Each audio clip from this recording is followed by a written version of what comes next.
नमस्कार विद्यार्थी मित्रांनो, मराठी जी के या आपल्या यूट्यूब चॅनलवरती सर्वांचे स्वागत आहे। तर पहा, आजच्या व्हिडिओमध्ये आपण मुंबई उच्च न्यायालय भरती 2026 करिता पद आहे शिपाई हमाल लिपिक या पदांकरिता आज आपण काही महत्त्वपूर्ण प्रश्न पाहणार आहोत। हे प्रश्न पहा तुम्हाला परीक्षेच्या दृष्टिकोनातून महत्त्वपूर्ण ठरणारे आहेत। तरी तुम्ही चॅनलवर जर नवीन असाल तर चॅनलला सबस्क्राईब करून ठेवा, कारण तुम्हाला असेच महत्त्वपूर्ण व्हिडिओ नक्कीच बघावयास मिळतील। चला तर मग व्हिडिओला सुरुवात करूया। तर पहा, प्रश्न क्रमांक पहिला, महाराष्ट्रातील कोणत्या जिल्ह्यात चामड्याच्या वस्तू बनवण्याचा व्यवसाय मोठ्या प्रमाणामध्ये चालतो? विद्यार्थी मित्रांनो, प्रश्नाचं जर उत्तर येत असेल तर कमेंट बॉक्समध्ये देण्याचा प्रयत्न करीत राहा। या प्रश्नाचं उत्तर होईल ऑप्शन क्रमांक 3 कोल्हापूर। तर पहा, महाराष्ट्रातील कोल्हापूर या जिल्ह्यामध्ये चामड्याच्या वस्तू बनवण्याचा व्यवसाय हा मोठ्या प्रमाणामध्ये चालतो। तर कोल्हापूर हा जो जिल्हा आहे तर त्या ठिकाणी त्यांच्या कोल्हापुरी चपला आणि चमड्याच्या कामगिरीसाठी ते जगप्रसिद्ध आहे। या प्रश्नाचं उत्तर होईल आपलं ऑप्शन क्रमांक 3। प्रश्न क्रमांक दुसरा, छत्रपती शाहू महाराजांचे मूळ नाव पुढीलपैकी काय आहे? या प्रश्नाचं उत्तर होईल ऑप्शन क्रमांक 2 यशवंतराव। तर पहा, छत्रपती शाहू महाराजांचे मूळ नाव आहे यशवंतराव आहे। प्रश्न क्रमांक तिसरा, खाण्याच्या सोड्याचे रासायनिक नाव खालीलपैकी काय आहे? या प्रश्नाचं उत्तर होईल ऑप्शन क्रमांक 2 सोडियम बायकार्बोनेट। तर पहा, खाण्याच्या सोड्याचे रासायनिक नाव हे सोडियम बायकार्बोनेट आहेत। तर सोडियम बायकार्बोनेटचे रासायनिक सूत्र काय आहे? रासायनिक सूत्र NaHCO3 का आहे? NaHCO3 हे पहा सोडियम बायकार्बोनेटचे रासायनिक सूत्र आहे। तर सोडियम कार्बोनेटला पहा धुन्याचा सोडा असे म्हणतात। काय म्हणतात? धुन्याचा सोडा। तर याचं रेणुसूत्र काय आहे सोडियम कार्बोनेटचं? तर ते Na2CO3 का आहे? Na2CO3 हे पहा सोडियम कार्बोनेटचे रासायनिक सूत्र आहे। या प्रश्नाचं उत्तर होईल आपलं ऑप्शन क्रमांक 2। प्रश्न क्रमांक चौथा, मिझोराम या राज्याची राजधानी पुढीलपैकी कोणती आहे? या प्रश्नाचं उत्तर होईल ऑप्शन क्रमांक 4 ऐझवाल। तर पहा, मिझोराम या राज्याची राजधानी ऐझवाल आहे। तर कोहिमा ही पहा नागालँड काय आहे? नागालँड। कोहिमा ही नागालँड या राज्याची राजधानी आहे। इटानगर ही जी आहे तर ती पहा अरुणाचल प्रदेश या राज्याची राजधानी आहे इटानगर। आणि गंगाटोक हे पहा सिक्कीम या राज्याची राजधानी आहे। काय? सिक्कीम। गंगाटोक ही सिक्कीम या राज्याची राजधानी आहे। या प्रश्नाचं उत्तर होईल आपलं ऑप्शन क्रमांक 4। प्रश्न क्रमांक 5, नीरज चोप्रा हा खेळाडू खालीलपैकी कोणत्या खेळाशी संबंधित आहे? या प्रश्नाचं उत्तर होईल ऑप्शन क्रमांक 1 भालाफेक।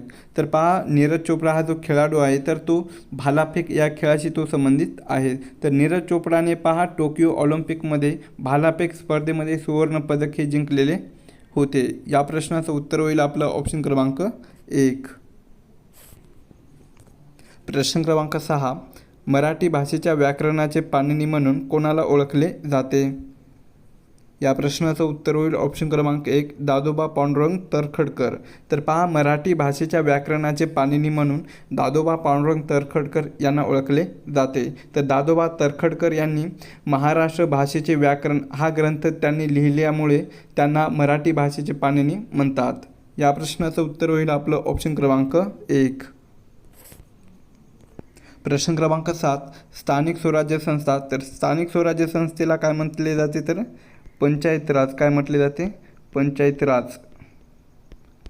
तर स्थानिक स्वराज्य संस्था सुरू करणारे भारतातील पहिले राज्य कोणते आहे? या प्रश्नाचं उत्तर होईल ऑप्शन क्रमांक 4 राजस्थान। तर पहा, स्थानिक स्वराज्य संस्था किंवा पंचायत राज व्यवस्था सुरू करणारे भारतातील पहिले राज्य हे राजस्थान हे राज्य आहे। तर राजस्थान राज्याने पहा 2 ऑक्टोंबर 1959 मध्ये, कधी? 2 ऑक्टोंबर 1959 मध्ये या दिवशी स्थानिक स्वराज्य संस्था ही सुरू केलेली होती। या प्रश्नाचं उत्तर होईल आपलं ऑप्शन क्रमांक 4। प्रश्न क्रमांक 8, खालीलपैकी जीवाणूमुळे होणारा रोग कोणता आहे? तर ऑप्शन क्रमांक 4 पहा क्षय। क्षयलाच पहा आपण TB असे म्हणतो। तर क्षय या जीवाणूमुळे होणारा रोग आहे. तर एडस, गोवर आणि देवी हे जे 3 रोग आहे तर ते पहा विषाणूमुळे, कशामुळे? विषाणूमुळे होणारे रोग आहेत. या प्रश्नाचं उत्तर होईल आपला ऑप्शन क्रमांक 4. प्रश्न क्रमांक 9. खालीलपैकी कोणते एक संगणकाचे आउटपुट डिव्हाइस नाही? या प्रश्नाचं उत्तर होईल ऑप्शन क्रमांक 4 स्कॅनर. तर स्कॅनर हे एक संगणकाचे आउटपुट डिव्हाइस नाही. तर स्कॅनर हे जे आहे तर ते कोणतं डिव्हाइस आहे तर ते इनपुट, कोणतं आहे? इनपुट डिव्हाइस आहे. याचं कारण असं आहे की स्कॅनर हे माहिती संगणकाच्या आतमध्ये घेतो. काय करतो स्कॅनर? माहिती संगणकाच्या आतमध्ये घेतो, म्हणून हे इनपुट डिव्हाइस झालं. मॉनिटर, प्रिंटर आणि प्रोजेक्टर हे जे 3 आहेत तर हे आउटपुट डिव्हाइस आहेत. कोणतं आहेत? आउटपुट डिव्हाइस आहे. याचं कारण असे आहे की हे माहिती संगणकाची बाहेर देतात, म्हणून हे आउटपुट डिव्हाइस आहेत. या प्रश्नाचं उत्तर होईल आपलं ऑप्शन क्रमांक 4. प्रश्न क्रमांक 10. प्राणहिता म्हणून डॅश व डॅश यांच्या एकत्रित प्रवाहास ओळखले जाते. या प्रश्नाचं उत्तर होईल ऑप्शन क्रमांक 4 वर्धा आणि वैनगंगा. तर प्राणहिता म्हणून वर्धा आणि वैनगंगा यांच्या एकत्रित प्रवाहास ओळखले जाते. प्रश्न क्रमांक 11. दीनदयाळ बंदर असे कोणत्या बंदराचे नवीन नामकरण करण्यात आलेले आहे? या प्रश्नाचं उत्तर होईल ऑप्शन क्रमांक 3 कांडला. तर दीनदयाळ बंदर असे कांडला या बंदराचे नवीन नामकरण करण्यात आलेले आहे. तर दीनदयाळ हे जे नवीन नामकरण करण्यात आलेले बंदर आहे तर हे कोणत्या राज्यामध्ये आहे तर ते गुजरात या राज्यामध्ये, कोणत्या? गुजरात या राज्यामध्ये स्थित आहे. प्रश्न क्रमांक 12. भारताला स्वातंत्र्य मिळाल्यानंतर, भारताला स्वातंत्र्य केव्हा मिळालेलं आहे तर ते 1948 मध्ये. तर भारताला स्वातंत्र्य मिळाल्यानंतर खालीलपैकी कोणत्या ठिकाणी सर्वप्रथम सार्वत्रिक प्रौढ मतदानाचा वापर केला गेलेला होता? या प्रश्नाचं उत्तर होईल ऑप्शन क्रमांक 3 मणिपूर. तर भारताला स्वातंत्र्य मिळाल्यानंतर मणिपूर या राज्यामध्ये सर्वात प्रथम सार्वत्रिक प्रौढ मतदानाचा वापर केला गेलेला होता. प्रश्न क्रमांक 13. देशात क्षेत्रफळाच्या दृष्टीने महाराष्ट्राचा कितवा क्रमांक लागतो? या प्रश्नाचं उत्तर होईल ऑप्शन क्रमांक 3 तिसरा. तर देशामध्ये क्षेत्रफळाच्या दृष्टीने आपल्या महाराष्ट्र राज्याचा भारतामध्ये 3रा क्रमांक लागतो. तर पहिला क्रमांक राजस्थान या राज्याचा लागतो. राजस्थान क्षेत्रफळाच्या दृष्टीने भारतामध्ये राजस्थान या राज्याचा पहिला क्रमांक लागतो. दुसरा क्रमांक मध्य प्रदेश या राज्याचा लागतो, मध्य प्रदेश. आणि तिसरा क्रमांक आपल्या महाराष्ट्राचा लागतो. प्रश्न क्रमांक 14. ज्ञानेश्वर हे महाराष्ट्रातील संत चळवळीचे धार्मिक प्रबोधनाचे आद्य प्रणेते होते असे कोणी म्हटलेले आहे? या प्रश्नाचं उत्तर होईल ऑप्शन क्रमांक 3 गबा सरदार. तर ज्ञानेश्वर हे महाराष्ट्रातील संत चळवळीचे धार्मिक प्रबोधनाचे आद्य प्रणेते होते असे गबा सरदार यांनी म्हटलेले होते. प्रश्न क्रमांक 15. संगणकाला खालीलपैकी कोणती भाषा समजते? तर संगणकाला ऑप्शन क्रमांक 3 संगणकाला फक्त बायनरी भाषा समजते. कोणती?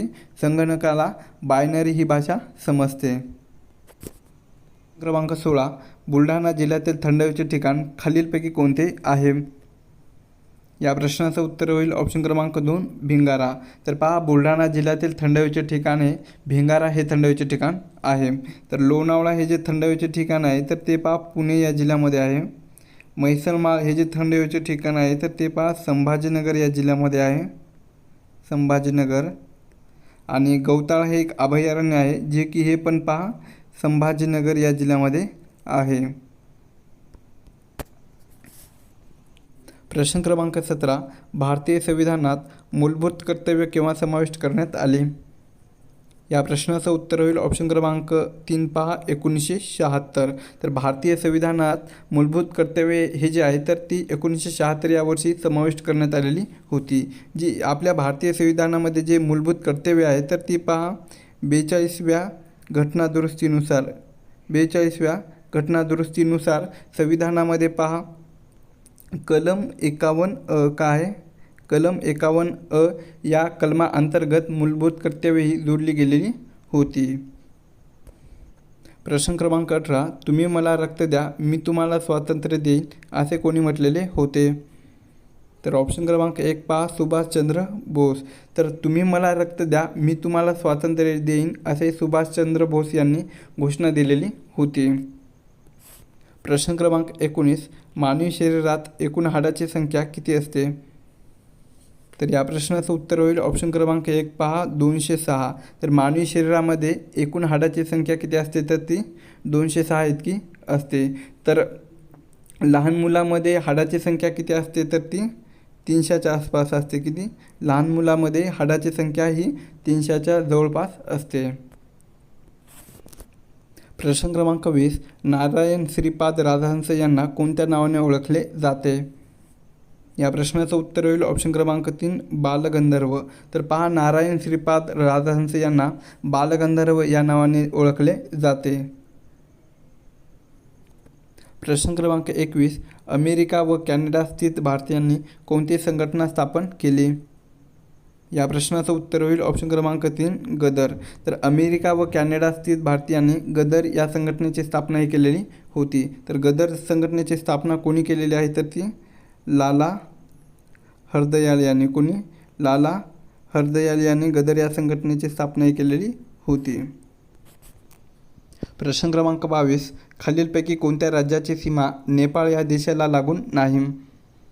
तर ऑप्शन क्रमांक 3 हिमाचल प्रदेश. तर पहा, हिमाचल प्रदेश या राज्याची सीमा ही नेपाळ या देशाला लागून नाही. तर नेपाळच्या सीमेला पहा, आपली एकूण 5 राज्य लागून आहेत. तर ती कोणकोणती आहेत पाहूया. पहिला आहे पहा उत्तर प्रदेश, दुसरा आहे बिहार, तिसरा आहे उत्तराखंड, चौथा आहे पश्चिम बंगाल आणि 5वे आहे पहा सिक्कीम. ही 5 राज्य नेपाळच्या सीमेला लागून आहेत. प्रश्न क्रमांक 23, डॅश पंचायत राज व्यवस्थेतील प्रत्यक्ष ग्रामीण जनतेचे नेतृत्व करते? ऑप्शन क्रमांक 3 पहा, ग्रामसभा. तर ग्रामसभा ही पंचायत राज व्यवस्थेतील प्रत्यक्ष ग्रामीण जनतेची नेतृत्व करते. प्रश्न क्रमांक 24, खालीलपैकी कोणते संगणकाचे कामकाज नियंत्रित करण्यासाठी डिझाईन केलेले आहे? तर ऑप्शन क्रमांक 3 सिस्टीम सॉफ्टवेअर. तर पहा, सिस्टीम सॉफ्टवेअर हे जे आहे तर ते संगणकाचे कामकाज नियंत्रित करण्यासाठी डिझाईन केलेले आहे. प्रश्न क्रमांक 25, सन 1848 साली महात्मा फुले यांनी मुलींसाठी पुण्यातील पहिली शाळा पुण्यातल्या कोणत्या भागामध्ये सुरू केलेली होती? या प्रश्नाचं उत्तर होईल ऑप्शन क्रमांक 4 बुधवार पेठ. त्यालाच पहा भिडेवाडा म्हणत गेलते. काय म्हणत गेलते? भिडेवाडा. तर 1 जानेवारी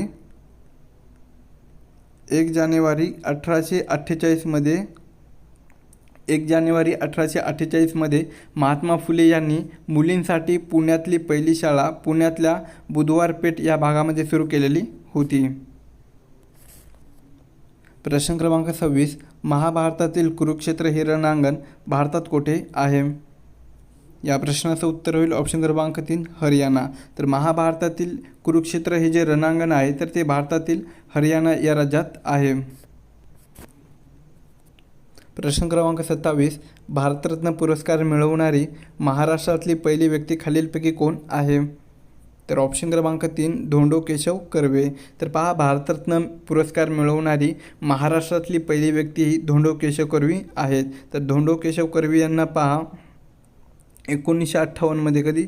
1958 मध्ये भारतरत्न पुरस्काराने सन्मानित करण्यात आलेले होते.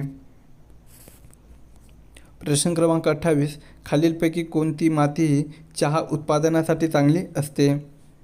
तर ऑप्शन क्रमांक 1 पहा पर्वतीय माती. तर पहा, पर्वतीय ही जी माती आहे तर ती चहा उत्पादनासाठी चांगली असते. प्रश्न क्रमांक 29, अहिराणी ही भाषा महाराष्ट्राच्या कोणत्या भागामध्ये बोलली जाते? तर ऑप्शन क्रमांक 2 पहा उत्तर महाराष्ट्र. उत्तर महाराष्ट्र म्हणजेच खानदेश हा भाग येतो. उत्तर महाराष्ट्र म्हणजेच खानदेश हा भाग येतो. तर खानदेश भागामध्ये जळगाव, धुळे, नंदुरबार यासारखी जिल्हे येतात. तर त्या ठिकाणी अहिराणी ही भाषा प्रामुख्याने बोलली जाते. प्रश्न क्रमांक 30, उत्तर पूर्व भारतातील सर्वात मोठे लोकटाक तलाव कोणत्या राज्यामध्ये आहे? या प्रश्नाचं उत्तर होईल पहा ऑप्शन क्रमांक 3 मणिपूर. तर उत्तर पूर्व भारतातील सर्वात मोठे लोकटाक तलाव हे मणिपूर या राज्यामध्ये आहे.